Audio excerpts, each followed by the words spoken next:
السنة وهذا شافي برودكشن. أنا أقول حول record كرسنا يا. I'm gonna record everything. Yeah. ما يخلي ويدي حضرة. لما كان صادق. وحل ويدي أيكو حضرة كان يوم مثلا. These guys were sent to arrest my sister because I had an opinion yesterday and some lady fought me.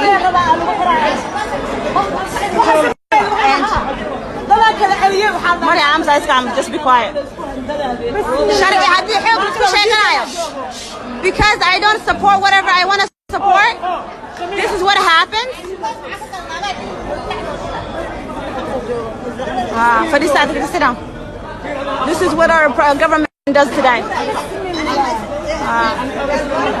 Government ka Soomaaliya san way samaha. Ani waxa inta duwa waxa la sameynay is not fair.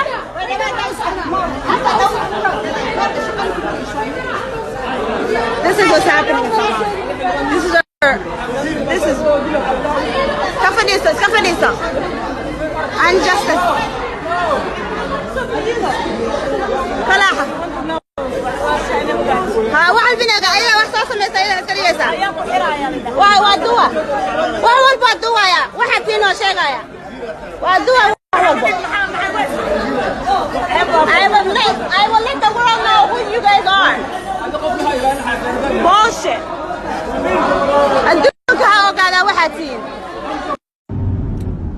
This is the most unjust thing that ever happened to me. I don't know. Yesterday I have not stopped everything. Like you are to wax baad man ka socday. Iyagu soo booday because I ma garanay wax kale iyo si kale doonaysa inay ugu tagaafto. And then waxay isticmaashay the name of government. Oh waxan she went to the prime minister adan ku hiilinayay naaga markaas my sister or my Marian came and picked me up gaariga ku jirtay. Markay aragtana ayaga iyagu soo boodanay maxaa la dhihi jiray that they want to like scratch me up with a knife. Way soo baxday. Markay soo baxday waaba la qabtay waa la xiraba. They put her, they arrested her and then these ladies continue on jumping me. Anyways, point is, she went to the prime minister telling him that I fought for you because naxtami kudoran ma support gareyn case-ki ninki ajnabiga rabo in bankiga loo dhiibo ma ay support gareynin samaadaama ay support gareynin dartada u dagaaltamay just so inay hesho wasiir. And the prime minister for him to believe and not know the sides of what's going on.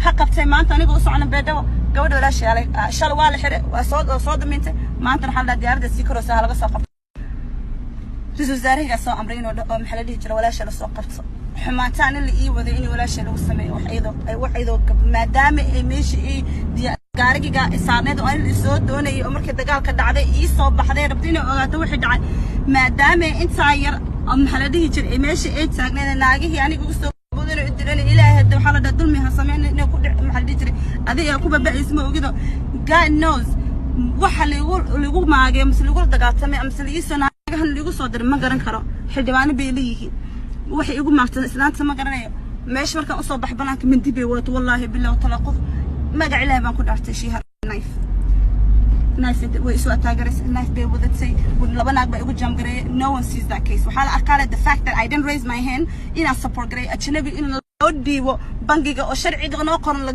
la dhaafsiyo.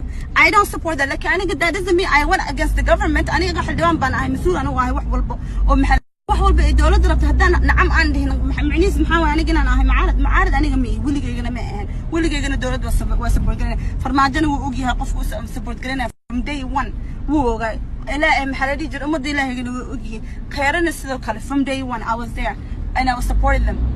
laakiin markay qalad sameynayaan it's my duty inay qaladkii aniga aan joojiyo aniga haddii laga codbadsado qaladkooda lagu soconayo waan laga codbaday laakiin at least anigu ilaahay iyo aqrib